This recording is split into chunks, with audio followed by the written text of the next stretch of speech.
সবাইকে আমার মঙ্গল মন্ত্র পডকাস্ট অনুষ্ঠানে স্বাগতম। আজকের মঙ্গল মন্ত্রের পর্বে আমি যাকে নিয়ে এসেছি সে আমার অত্যন্ত প্রিয় একজন মানুষ, আমার সবচেয়ে আপনজন, বর্তমানে বাংলাদেশে আমার সবচেয়ে ক্লোজ ফ্রেন্ড। ওর নাম হচ্ছে রাফিয়া সাফা। কেমন আছো রাফিয়া? ভালো আছি, এই মুহূর্তে আরো বেশি ভালো লাগছে। কেন?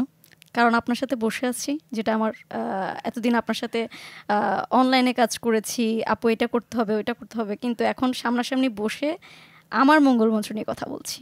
হ্যাঁ, রাফিয়াকে আমি খুঁজে পাই কয়েক বছর আগে। বাংলাদেশে একটা আর্কিটেক্ট প্ল্যাটফর্ম আছে কনটেক্সট বিডি, ওরা বাংলাদেশের আর্ট কালচার এগুলো নিয়ে অনেক ধরনের ইন্টারেস্টিং আর্টিকেল ছাপায়, অনেক প্রজেক্ট ছাপায়। তো ওখানের যে আয়োজক সাইমুম কবির, ও একটা অনুষ্ঠান করেছিল, আন্তর্জাতিক নারী দিবসের থিম ছিল হচ্ছে গিয়ে women as mother's and mentor. তো ওখানে আমরা একটা গল্প লেখার প্রতিযোগিতা করেছিলাম এবং রাফিয়া ওই গল্প লেখার প্রতিযোগিতায় প্রথম পুরস্কার পেয়েছে। তো ওর গল্পটা নিয়ে আমরা শুরু করি। রাফিয়া, তোমার গল্পটা বলো। আচ্ছা, আমার গল্পটা ছিল my mother my mentor. Actually আমার মা বিবি রহিমা। আমার মা, যদি আমি বাংলাদেশের পার্সপেক্টিভ থেকে দেখি, তাহলে ইন্টারমিডিয়েট ফেল একজন সফল মা। এটার কারণ হচ্ছে আমার মা ফ্যাসিলিটির কারণে হোক কিংবা হচ্ছে সমাজ ব্যবস্থার কারণে হোক, আমার মা দেখতে ভীষণ সুন্দরী ছিল, যেটা আমাদের সমাজে খুবই ভালো একটা ক্রাইটেরিয়া বিয়ের জন্য। শুধু সমাজে না, সারা দুনিয়ায় এক্স্যাক্টলি। তো আমার মায়ের বিয়ে হয়ে যায়, ঠিক তার পরপরই আমার জন্ম। তো আমার মা আসলে নিজেকে ওভাবে ফ্লারিশ করার সুযোগটাই কখনো পায়নি। তবে আমি ছোটোবেলা থেকেই আমার মার কাছ থেকে যত জিনিস শিখে বড় হয়েছি, আমার মনে হয় না আমি বাকি আমার মায়ের কাছে আমি 17 বছর পর্যন্ত থেকেছি। এরপর 10 বছর আমি এখন বাইরে থাকছি বা একা থাকছি পড়াশোনার জন্য। বাকি 10 বছর আমি তত কিছু শিখিনি যত কিছু আমি এর আগের 17 বছরে শিখেছি। আমার মাকে আমি কখনো বই পড়তে দেখিনি, আমার মাকে আমি কখনো সিনেমা দেখতে দেখিনি, আমার মাকে আমি কখনো কারোর সাথে উঁচু গলায় কথা বলতে দেখিনি। কিন্তু আমি সম্ভবত ওখান থেকেই শিখেছি যে অ্যাকচুয়ালি মানুষের যে শিক্ষাটা বা যে লার্নিংসটা, সেটা অ্যাকচুয়ালি মানুষের জীবন দিয়ে শেখে। তো আমার মা নিজের জীবন দিয়ে যা শিখেছে সেটা পরবর্তীতে আমার ভেতরে দেওয়ার চেষ্টা করেছে এবং এখনও করছে। তো সেখান থেকে আমার মাকে নিয়ে লেখাটা লেখা, এবং ওই লেখাটা গল্প বলা হলেও লেখাটা গল্প নয়, লেখাটা সত্যি। আমার মা আমাকে, আমার বয়স যখন খুব সম্ভবত 3 মাস, তখন আমার মার এইচএসসি রেজাল্ট দেয়। আমার মা আমাকে সাথে করে এইচএসসি পরীক্ষায় বসেছিল, এবং দুর্ভাগ্যবশত হতে পারে সেটা আমার মায়ের ভাগ্য, কিংবা হচ্ছে সেটা আমার মা ওই সময় যে ওই ফিজিক্যাল কন্ডিশন নিয়ে এসে পরীক্ষা দিয়েছে ওই বয়সে, ওটাই অনেক বড় একটা ইস্যু।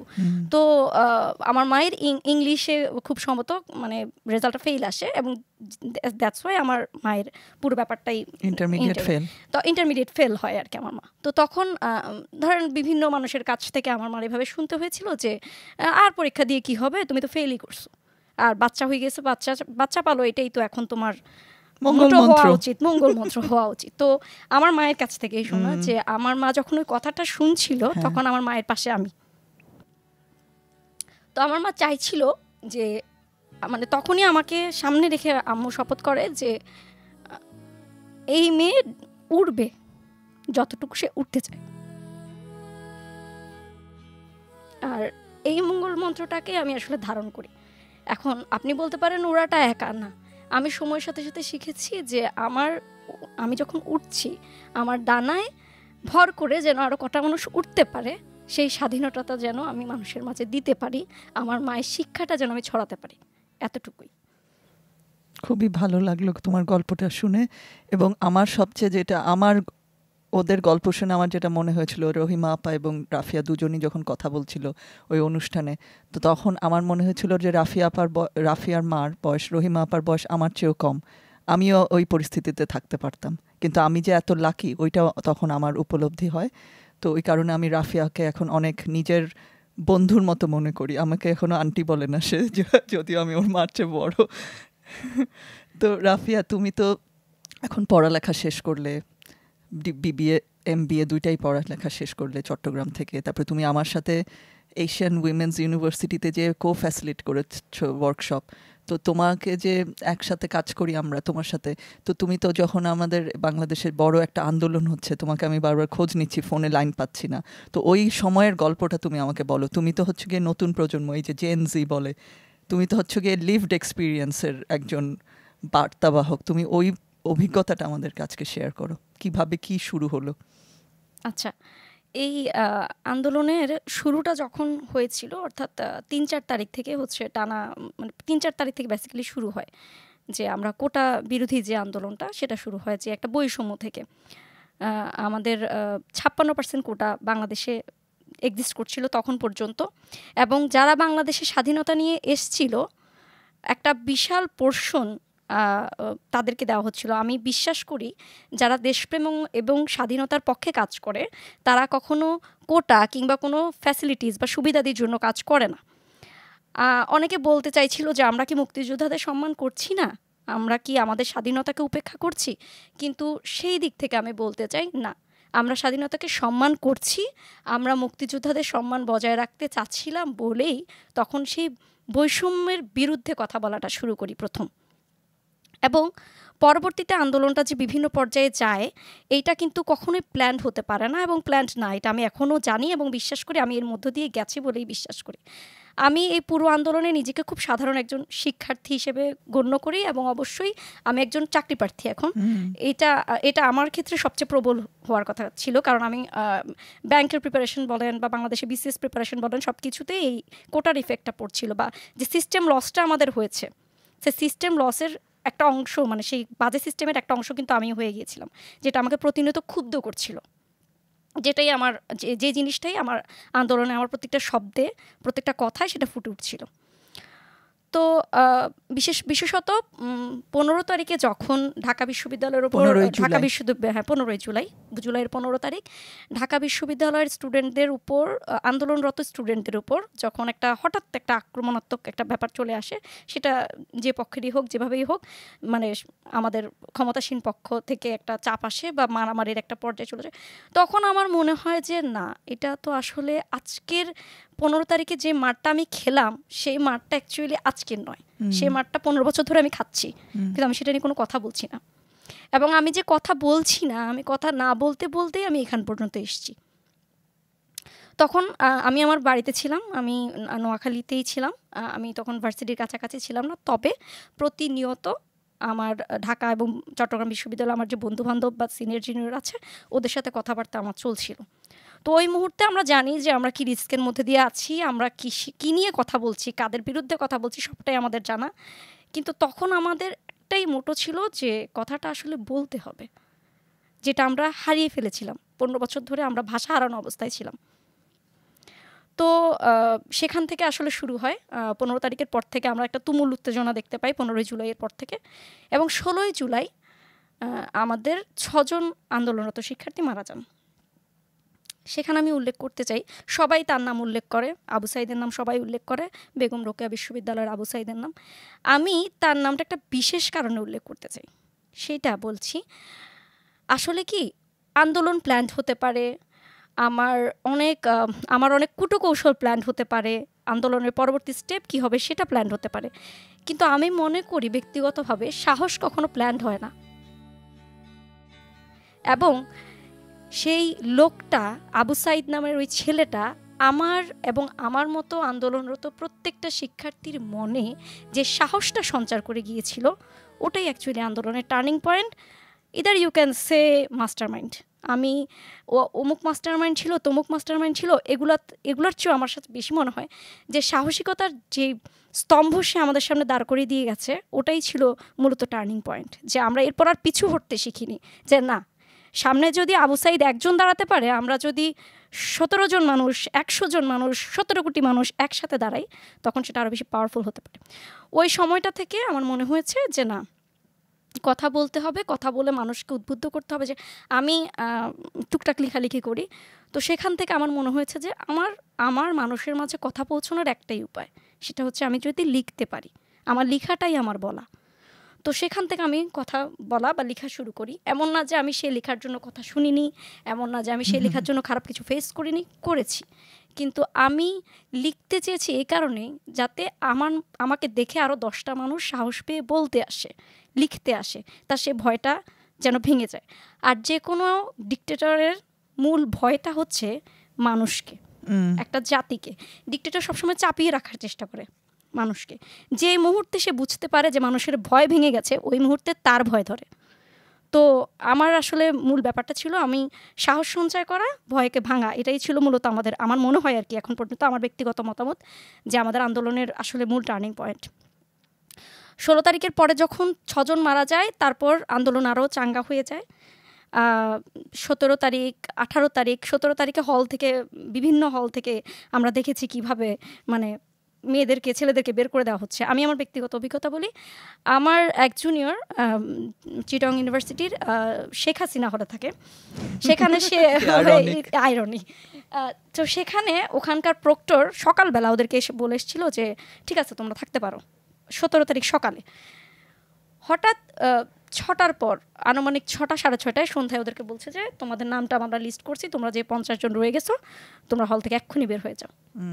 তো আমাকে ফোন করলো আমার জুনিয়র, মানে মেসেজ করতেছে গ্রুপে বা ফোন দিল যে আপু আমাদেরকে তো বের হয়ে যেতে বলছে। আমি বলছি তোরা কয়জন আসিস? বললো যে আমরা আসি এখনো প্রায় 50 জনের মতো আসি। আচ্ছা তোদের কি ইচ্ছে? বলছে আপু গেলো সকালে যাবো, এখন কিভাবে যাবো এত দূর থেকে? চিটং ইউনিভার্সিটি যারা গেছেন তারা জানবেন যে আমাদের ইউনিভার্সিটি অনেক দূরে, একটু দূরে, শহর থেকে একটু দূরে, যেখান থেকে হয়তো সন্ধ্যার পর ট্রেন ছাড়া বের হওয়াটা খুবই, আমরা যে ট্রেনে চলাচল করি ওই ট্রেন ছাড়া বের হওয়াটা একটু আনসেফ। আর তখন তো কি সময় যাচ্ছিল আমরা সবাই জানি। তো ওরা প্রায় 2 ঘন্টা 2.5 ঘন্টা ওখানে প্রক্টরের সাথে, ওখানকার আমাদের ভিসিকেও জানানো হলো, অনেক কিছু করা হলো। আমার সবচেয়ে অবাক করা বিষয়, একটা বিশ্ববিদ্যালয় যারা আমরা নারী অধিকার নিয়ে কত কথা বলি না, আমরা পডকাস্ট বলেন, লেখালেখি বলেন, নারীদেরকে সামনে রেখে কিন্তু আমরা অনেক কথা বলি। কিন্তু সেই রাতে যারা ওখানে গিয়ে কথা বলছিল, ওরা নিজেরাও হয়তো কোনো না কোনো সময় নারী অধিকার নিয়ে কথা বলেছে, কিন্তু কেউ একটাবার এটা চিন্তা করেনি যে আমি রাত 8টায় যখন এই মেয়েদেরকে বের করে দিচ্ছি, এদের কারো বাড়ি নেত্রকোনা, কারো বাড়ি ব্রাহ্মণবাড়িয়া, কারো বাড়ি মানে অনেক দূরে দূরে, এরা কোথায় যাবে এবং কিভাবে যাবে, এই কাজটা কিন্তু ওরা কিন্তু চিন্তা করে না বের করে দেওয়ার সময়। এবং অ্যাট লাস্ট ওরা 8:30টার পরে করলো কি, একটা বাস ধরায়, আমাদের টিচারদের জন্য যে বাস থাকে ওই বাসে মানে ধরে ধরে এনে ঢুকায় ফেলতেছিল বাসে ওদেরকে। এবং ওই ভিডিওগুলো আমাদের কাছে আছে, যে এরকম ঘাট ধরে ধরে ধরে বাসে উঠাচ্ছে। তো আমরা যখন বুঝতে পারছি না এদেরকে তো বের করে দিচ্ছে, তখন আমরা হচ্ছে মানে সিনিয়র জুনিয়ররা মিলে আমাদের নিজেদের যে প্ল্যাটফর্ম আছে ওখানে কথা বলি যে আচ্ছা এদেরকে কোথায় রাখা যায়। তখন আমরা ব্যক্তিগত পর্যায়ে কিছু আমাদের ভাই বোন বন্ধু বান্ধবের সাথে যোগাযোগ করি যে একে এখানে রাখো, ওকে ওখানে রাখো, এরকম কোঅর্ডিনেট করে রাখার ব্যবস্থা করি। এই গেল 17 তারিখ। 17 তারিখ এটা তো আমার বিশ্ববিদ্যালয়ের একটা পোর্শনের চিত্র, কিন্তু আলটিমেটলি পুরো বাংলাদেশের চিত্রটাই সেদিন একই ছিল। যদি আমি কথা বলতে চাই এগুলোই বের হবে। 18 তারিখ যেটা হলো, পাবলিক বিশ্ববিদ্যালয়ের কোনো স্টুডেন্টই তখন আর নিজেদের জায়গায় নেই, ছড়িয়ে ছিটিয়ে গেছে সেই মুহূর্তে। আচ্ছা এটাও একটা ভালো দিক, ছড়ানোর কারণেই আন্দোলনটা ছড়ালো, স্টুডেন্ট ছড়ানোর কারণেই আন্দোলনটা কিন্তু ছড়ালো। আমরা যার যার বাড়িতে চলে যাচ্ছি বা গেলাম, সেখানে নিজস্ব উদ্যোগে আন্দোলন শুরু হলো। আর 18 তারিখে যেটা হলো, যেটা মানে আমরা কেউই কখনো এক্সপেক্ট করিনি, কেউই না। এবং আমি বিশ্বাস করব যে বাংলাদেশের পাবলিক বিশ্ববিদ্যালয়গুলোর স্টুডেন্টদের কাছ থেকে যদি প্রশ্ন করা হয় এই যে 2024 সালের 18 জুলাইয়ের আগে সে জানতো কিনা যে প্রাইভেটের স্টুডেন্টরা এত সাহস নিজেদের মধ্যে রাখে, আমি নিজেই জানতাম না। আমি জানতাম ওরা অনেক টাকা পয়সা দিয়ে পড়াশোনা করে, ওরা আসবে পড়বে, হ্যাঁ ওরা আসবে পড়বে, ওরা বিদেশ চলে যাবে, ওদের তো দেশ নিয়ে মাতামাতির দরকার নেই। পরে 18 তারিখে যে ঘটনাটা ঘটলো ব্র্যাক বিশ্ববিদ্যালয়ে, east West university, north south university, এবং ওদের আন্দোলনের তোপের মুখে আমার এক ফ্রেন্ড নর্থ সাউথ ইউনিভার্সিটিতে পড়ে, আমি গত পরশুদিন তার কাছ থেকে শুনছিলাম ব্যাপারটা যে আমরা কিন্তু এটা প্ল্যান করে করিনি, কিন্তু এমনভাবে হয়েছে যে পুলিশ হেলিকপ্টার দিয়ে চলে যেতে বাধ্য হয়েছে। এইটার মূল মানে ব্যাপারটা কী ছিল, আমরা জানি যে বাড্ডার মধ্য বাড্ডায় হচ্ছে আমাদের ব্র্যাক ইউনিভার্সিটি, ওখানে ব্র্যাক যখন আক্রমণের শিকার হলো, রামপুরার একটু পরেই হচ্ছে আপনার ইস্ট ওয়েস্ট ইউনিভার্সিটি, ওখান থেকে ইস্ট ওয়েস্টের স্টুডেন্টরা বেরিয়ে গেল যখন হচ্ছে ফেসবুকে দেখতে পারলো যে না ব্র্যাকের উপর আক্রমণ হচ্ছে। ঠিক একই মুহূর্তে নর্থ সাউথের স্টুডেন্টরাও বেরোলো, অর্থাৎ 3 দিক থেকে পুলিশকে আটকানো হলো। পুলিশ ভেবাচেকা খেয়ে হেলিকপ্টার নিয়ে উপর দিয়ে চলে যেতে বাধ্য হলো। এবং সেদিন আমরা 8:30 পর্যন্ত ইন্টারনেট বাংলাদেশে ইন্টারনেট সেবা চালু ছিল রাত 8:30 পর্যন্ত। তখন পর্যন্ত আমার হাতে 68 জনের মৃত্যুর একটা লিস্ট এসছে, 68 জনের। আমরা পুরো বাংলাদেশি তখন 68 জন পেয়েছি। এবং ওই মুহূর্তে আমার এক খুব স্কুল ফ্রেন্ড, খুলনা বিশ্ববিদ্যালয়ের ছাত্র ছিল, এরপর বিউপি থেকে MBA করেছে। ও আমাকে বলল যে আমার এক জুনিয়র মারা গেছে, আমি তার খোঁজ পাচ্ছি না। আমি কিন্তু হয়তো ওই ছেলেটাকে এই যে মুগ্ধ যে ছেলেটা, তার কথা বলছিলাম, আমি খুলনা ইউনিভার্সিটি থেকে ম্যাথে পড়া।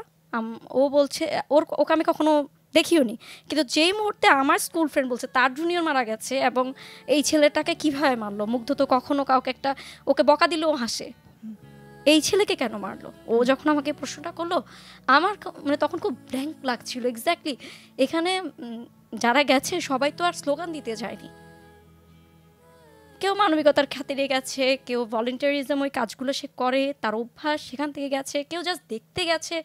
আপনি তো যখন তখন যাকে তাকে মেরে দিতে পারেন না। আমি একটা স্বাধীন দেশে বাস করি। ওখান থেকে অ্যাকচুয়ালি আমার কাছে মনে হয় আন্দোলনটা স্ফুলিঙ্গের মতো চারদিকে ছড়িয়ে গেল। এবং ঠিক সেই মুহূর্তে ইন্টারনেটটা যখন বন্ধ করা হলো 18 তারিখে, ক্ষমতাসীন সরকার ভেবেছিল যে এইটা বোধহয় এইখানে স্টপ হয়ে যাবে, মানুষ ভুলে যাবে, ভয় পাবে এবং পরবর্তীতে কেউ আর সামনে এগিয়ে আসবে না। এবং সবচেয়ে অদ্ভুত ব্যাপার হলো 5 দিন আমরা ইন্টারনেট ব্ল্যাকআউট ছিলাম, পুরো পৃথিবী থেকে আমরা বিচ্ছিন্ন ছিলাম, কিন্তু কেউ এক মুহূর্তের জন্য এটা বলেনি যে আমরা কিসের ভেতর আছি।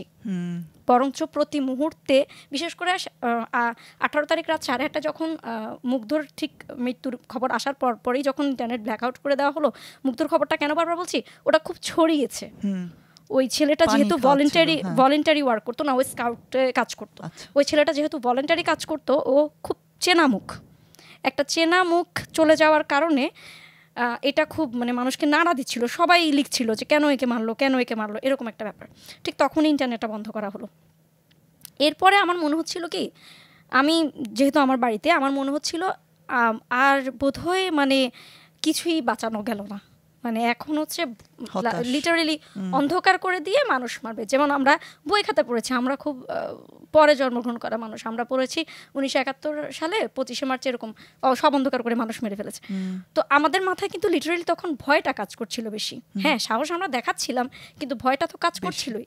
ভয়টা কাজ করছিল এটাই যে সব বন্ধ করে দিয়ে আমার মানুষগুলোকেই মেরে ফেলছে, এটা ছিল ভয়। এবং আমি বিশ্বাস করি সেই টানা 5টা দিন বাংলাদেশের কোনো সচেতন মানুষ ঘুমাতে পারেনি অ্যাকচুয়ালি। আর ওই সময় আমাদেরকে সবচেয়ে বড় যে হেল্পটা যারা করেছে সেটা হচ্ছে প্রবাসী বাংলাদেশি যারা, মানে প্রবাসী বাংলাদেশিরা যদি না থাকতো বা এটা নিয়ে কথা না বলতো যে আমি আমার দেশের মানুষের সাথে যোগাযোগ করতে পারছি না, এই কথাটা যদি না আসতো খুব ভালোভাবে যদি না আসতো, স্ট্রংলি যদি না আসতো, হয়তোবা আমরা 5 দিন কেন, আমরা আরও 15 মাসেও হয়তোবা ইন্টারনেট সেবা পেতাম না। আমরা 5 দিনের মাথায় ইন্টারনেট পাওয়ার একটা অন্যতম কারণ হচ্ছে প্রবাসী বাংলাদেশি। সেটা সে সেখানে শ্রমিক হয়ে কাজ করুক, সে টিচার হয়ে কাজ করুক, সে স্টুডেন্ট হিসেবে কাজ করুক, তার তখন একটাই মোটো ছিল যে আমি কেন আমার মায়ের সাথে কথা বলতে পারছি না, আমি কেন আমার বাচ্চার সাথে কথা বলতে পারছি না। এটা একটা বড় ব্যাপার ছিল। আরেকটা ছিল যে রেমিটেন্স ইস্যুটা কাজ করে, মানে প্রবাসীরা হঠাৎ করে মানে ওটা সবাই ডিসিশন নেয় যে আমার বাচ্চার সাথে ছেলেমেয়ের সাথে কথা বলতে দিচ্ছে না, আমার অধিকার আমার থেকে কেড়ে নিচ্ছে, আমি কেন রেমিটেন্স পাঠাবো। ওই রেমিটেন্স পাঠালে সরকারের ইকোনমিটা ধ্বংস হয়ে যাবে। যখন আমি রেমিটেন্স, হ্যাঁ আমি জানি আমার দেশের ক্ষতি হবে, কিন্তু আমি পরে আবার ঠিক করে দিবে। এবং ওই সময় একটা কথা খুব ফেসবুকে ঘুরে মানে মানুষ বলে বেড়াচ্ছিল যে আমি যদি 5 দিনে আমার মানে রেমিটেন্স না পাঠিয়ে আমার দেশের মানে কোমর ভেঙে দেই, আগামী 2 বছর আমি নন স্টপ খাটবো, খেটে আমার দেশের ইকোনমি আমি দাঁড় করায় দিব, কিন্তু এখন আমি টাকা পাঠাবো না। এবং এটা আসলে অনেক কাজ করেছে। আমি মনে করি এই কথাগুলো বলা উচিত, কারণ আন্দোলনটা না একা স্টুডেন্টরা করেনি, আন্দোলনটা একা মানে আন্দোলনটা হয়েছে কেমন, রাস্তার মানুষও করেছে। মানে ধরেন রিক্সাওয়ালা সেও করেছে, একজন ভিখারি সেও করেছে, একজন উকিল সেও করেছে, একজন টিচার সেও করেছে। প্রত্যেকটা মানুষ কিন্তু আমি যদি বলি আমি একা করেছি বা ছাত্ররা একা করেছে, এটা বলাটা ভুল হবে। কেন ভুল হবে? আমার যদি পেছনে কোনো সাপোর্ট সিস্টেম না থাকে আমি কিন্তু উঠে দাঁড়াতে পারবো না। বাবা মারা ছিল, হ্যাঁ। এবং আপনার কি মনে হচ্ছে যে ওখানে ভয়টা ছিল না? প্রত্যেকটা বাবা মারই তার তখন সন্তান হারানোর ভয়টা কাজ করছিল, কিন্তু তার চেয়েও বেশি কাজ করছিল যে না, দেশ হারানোর চেয়েও মনে হয় এটা বেটার। ওই ফিলিংটা থেকে আমার মনে হয় ব্যক্তিগতভাবে ওই ফিলিংটা থেকে অ্যাকচুয়ালি সবাই পেছনে এসেছে। ঠিক আছে, তোমরা সামনে থাকো, আমরা আসি পেছনে।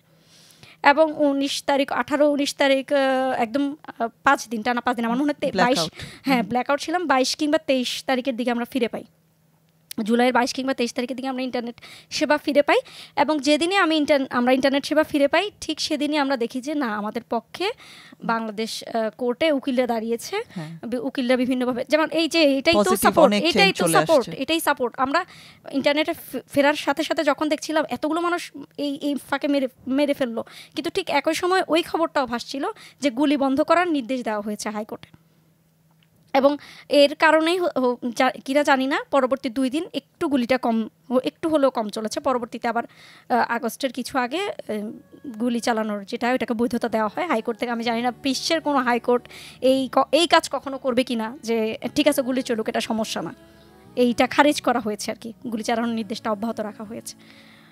তো ওই সময়টায় যখন ফার্স্ট উকিলরা এসে আমাদের সাথে, অ্যাডভোকেটরা এসে দাঁড়ালো, ঠিক অ্যাডভোকেটদের দেখে সাংবাদিকরা এসে দাঁড়ালো, মানে যেগুলো ভেঙে দেওয়া হচ্ছিল, সাংবাদিকদের দেখে আরও সাধারণ মানুষ দাঁড়ালো।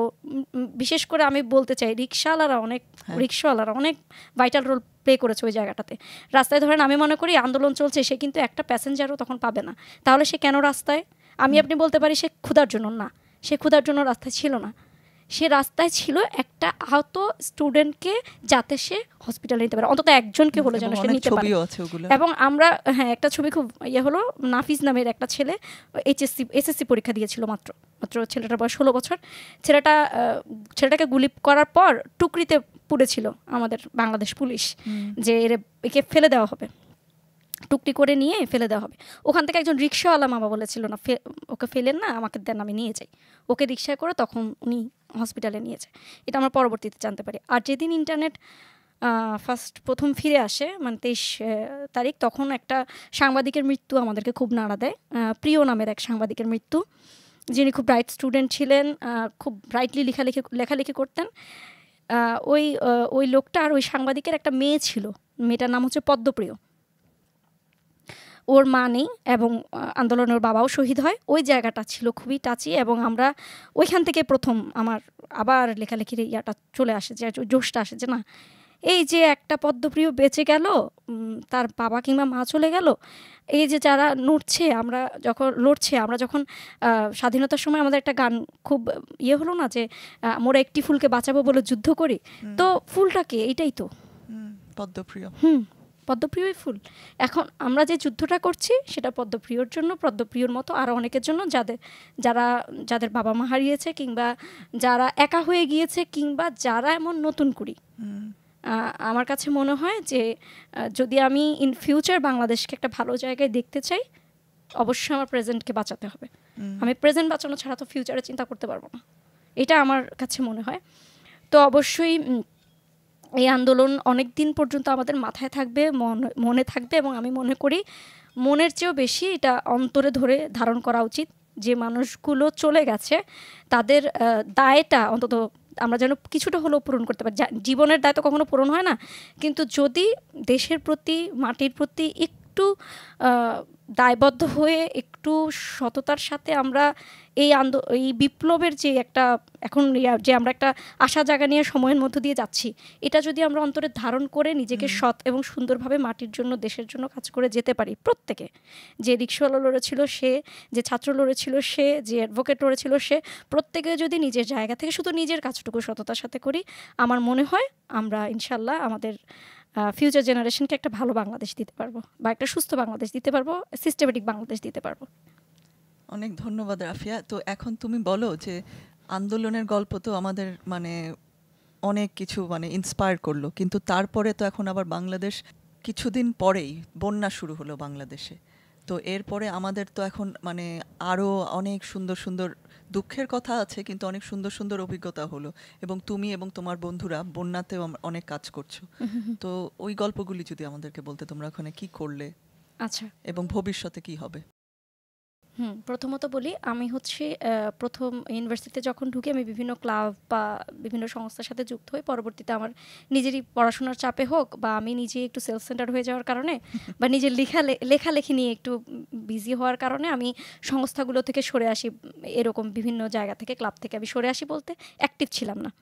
লাগলে সাহায্য করতাম, অ্যাক্টিভ ছিলাম না। পরবর্তীতে বন্যার সময় আমি নোয়াখালীতে অবস্থান করছিলাম। বন্যার সময় আমার মনে হলো যে ওইটা তো আমার অলরেডি ফ্লাডেড আমাদের নোয়াখালী। আমার মাইজদি সদর ছাড়া মোটামুটি সদরের আশপাশে সব তখন ভেসে গেছে।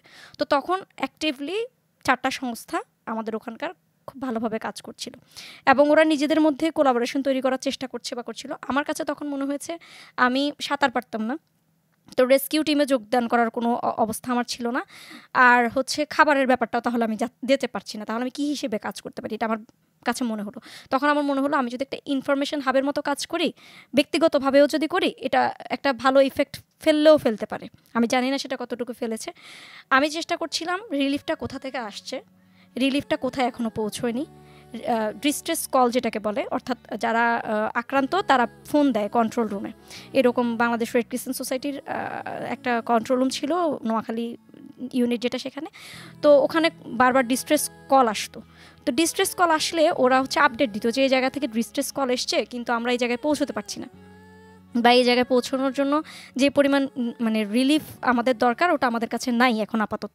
তখন আমি করতাম কি, বাকি অন্য যে সংস্থা আছে তাদের, আমার বন্ধুবান্ধব আছে, তাদেরকে বলতাম যে দেখতো এই জায়গাটায় তোরা গেছিস কিনা, বা এই জায়গাটায় কিছু করা যায় কিনা, বা হয়তো আমার ইউনিভার্সিটি থেকে আমি দেখলাম যে কেউ ত্রাণ নিয়ে আসছে, তখনই আমি ইনস্ট্যান্ট মানে নক করা শুরু করতাম যে তোমরা তো জানো না তোমরা কোথায় যাবা, তোমরা আমার ফ্রেন্ডরা আছে, টিম আছে, তোমরা একটু কোলাবোরেট করো, তাহলে একটু আমার মনে হয় এক্স্যাক্টলি যে জায়গায় জায়গায় যাওয়াটা প্রয়োজন সেখানে যাবে।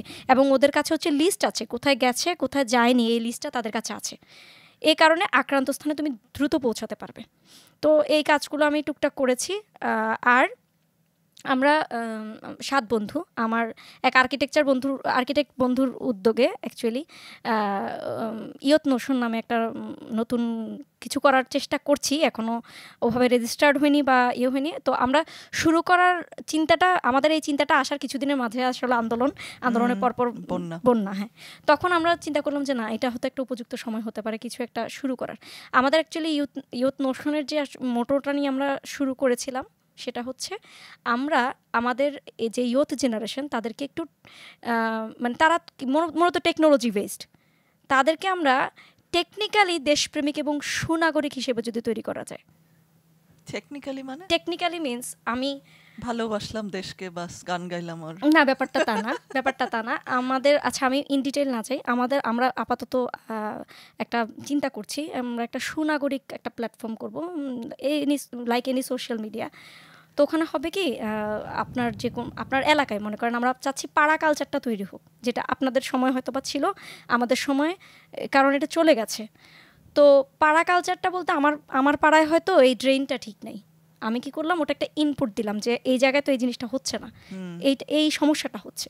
তখন আমার পাড়ায় যে কমিউনিটিটাকে আমি চিনি তারা কিন্তু এই সমস্যাটা জানলো, এই সমস্যাটার একটা সোশ্যাল প্ল্যাটফর্ম থাকার কারণে সেটা আরও মানুষ জানলো, এবং সমস্যাটা মানে নিজেরা সর্ট আউট হয়ে যাওয়ার একটা ব্যাপার তৈরি হয়। যেমন নর্মালি বাংলাদেশে কি হয়, এরকম একটা প্রবলেম আমার চোখে পড়লে আমি হচ্ছে প্রথমে একটা অথরিটির কাছে যাই, সেখানে একটা লিখিত নোটিস করি, হ্যাঁ লিখিত নোটিস দিই, যে লিখিত চিঠি দিয়ে আমার এই জায়গাটা সমস্যাটা পূরণ করেন। সেটা কিন্তু একটা লেন্দি প্রসেস। তো আমরা চাচ্ছি যেমন সোশ্যাল মিডিয়াতে যে কোনো কিছু রিয়াকশন যত ফার্স্ট আসে ওটা কিন্তু মানে অ্যানালগ বা এইরকম ট্র্যাডিশনাল পদ্ধতিতে আসে না। তো ওরকম আমাদের একটা ইচ্ছা আছে যে আমরা এরকম একটা প্ল্যাটফর্ম তৈরি করবো যেখানে মানুষ ইনস্ট্যান্ট যে কোনো অন্যায়ের, যে কোনো অসুন্দরের আসলে সমস্যার কথা তুলে ধরবে। ওটা এখনো আমাদের চিন্তা, এরকম আমাদের অনেক চিন্তা আছে যে এটা করব ওটা করব। তার মধ্যে বন্যায় যেটা মানে শুরু করলাম, যেহেতু আমার আর্কিটেক্ট বন্ধুই এটা শুরু করে, তো সে চিন্তা করে যে আসলে কেন মানুষের ঘরে পানি ঢুকছে এমন, বা ঘর নষ্ট হয়ে যাচ্ছে, এমন কোনো কিছু কি করা যায় না যে একটা ফ্লাড রেসিস্টেন্স একটা হোম হবে, যাতে করে বন্যা হওয়ার পরেও মানে বা বন্যার পানি আসার পরেও সে কিছুদিন হলেও ওই জায়গাটা থাকতে পারবে বা একটু হলেও উপকৃত হবে।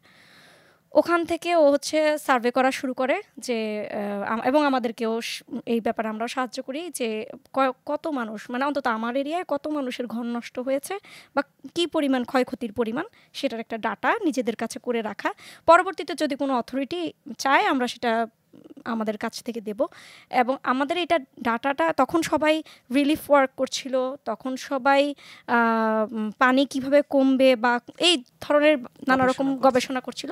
আমরা চিন্তা করছিলাম এরপরে কি হবে, মানে পুনর্বাসন যখন শুরু হবে তখন কিন্তু মানুষ আর ওই রকম এনথুসিয়াজমটা পায় না। তো পুনর্বাসনের কাজটা যাতে সহজ হয় সেজন্য ডাটা তৈরি করা বা ডাটা কালেক্ট করা, এটা আমাদের একটা ব্যাপার ছিল। আরেকটা ছিল যে এই পরবর্তীতে এই যে ঘরবাড়িগুলো ক্ষতিগ্রস্ত হলো তাদের একটা স্থায়ী পুনর্বাসন সেটা কিভাবে সম্ভব। তো সেখানে আমি আর যাচ্ছি না, নানা রকম প্ল্যান প্রোগ্রাম আমরা করি বা করছি এখনও, সেখানে আমরা এখনও যেতে পারিনি। এখনও আমরা ডাটা কালেকশন আছে, আমরা ফেনীর বিভিন্ন জায়গায় গেছি, গিয়ে দেখার চেষ্টা করেছি ক্ষয়ক্ষতির পরিমাণটা কীরকম বা কী হলে আর একটু ভালো হয়।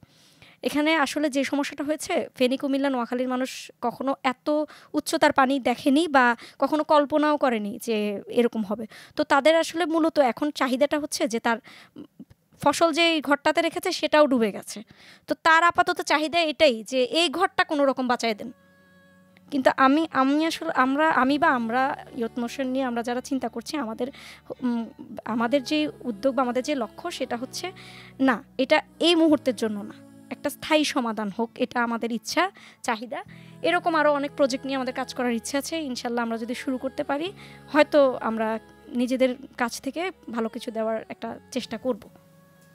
অনেক ভালো লাগছে তোমার এই আশাবাদী গল্প শুনে, এবং এই জিনিসটা তুমি খুবই একটা ইম্পর্টেন্ট কথা বলেছো যে দুর্যোগের সময়টা কিন্তু সবাই খুব মানে সক্রিয় থাকে, তারপরে এখন বন্যার পানি যে কমে যাবে, তারপরে যে কোনো ধরনের দুর্যোগের যে রিকাভারি, শুধু দুর্যোগ নয় যে আমরা যে এত কষ্ট করে বাংলাদেশে একটা দ্বিতীয় আন্দোলন, দ্বিতীয় বাংলাদেশ তৈরি করলাম ফর দ্য সেকেন্ড টাইম, তাই না? মানুষ বলছে এটা দ্বিতীয় স্বাধীনতা, কিন্তু এখন তো আসলে অনেক কঠিন কাজ। মানে ওইটা হচ্ছে গিয়ে মারা যেমন বলে না যে হ্যাঁ প্রেগনেন্ট খুব কষ্ট, বাচ্চা হলো, বাচ্চা হওয়ার পর বাচ্চাটা মানুষ করা হচ্ছে গিয়ে অনেক সময় লাগে, অনেক বেশি কষ্ট। হ্যাঁ অবশ্যই। তো আর সেটাই যে তোমার মা তোমাকে কিভাবে অনুপ্রাণিত করেছে এবং তুমি যে এখন এত দূর এসেছো, এটা আসলে আমাদের সবাইকে অনেক অনুপ্রাণিত করবে।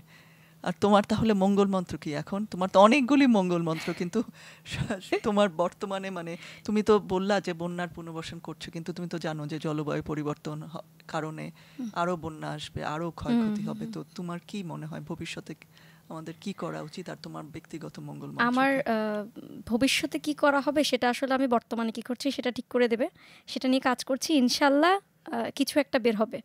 বাংলাদেশের মানে তরুণরা এখন আসলে কাজ করতে চায়, যেটা আমি লক্ষ্য করলাম। তো যেহেতু কাজ করছি ইনশাল্লাহ ভালো কিছু হবে, স্থায়ী সমাধানও হবে, ইনশাল্লাহ আমরা পথ খুঁজে পাবো। আর আমার ব্যক্তিগত মঙ্গল মন্ত্র যদি জিজ্ঞাসা করেন, আপাতত আমি চাই বাংলাদেশের মানুষ কথা বলুক। ভাষার জন্য প্রাণ আমরাই দিয়েছি, কথা বলাটা আমাদের জারি রাখা উচিত। আমি লিখতে খুব পছন্দ করি, আমি চাই আমার কণ্ঠ বা আমার লেখা ছড়িয়ে যাক। আমার লেখা দিয়ে আমি মানুষকে যাতে অনুপ্রাণিত করতে পারি, আমার লেখা দিয়ে যেন আমি আমার মনের কথাগুলো বলতে পারি, এবং আমার সাথে সাথে ওই যেমন বললাম যে আমার ডানায় ভর করে যেন কয়টা মানুষ চলতে পারে, সেই পথটা যেন আমি অব্যাহত রাখতে পারি। সেই জন্য আমি চেষ্টা করব সবসময় মানুষের হয়ে কথা বলার, দেশের হয়ে কথা বলার, মাটির হয়ে কথা বলার। এটাই। অনেক ধন্যবাদ। ধন্যবাদ আপনাকে।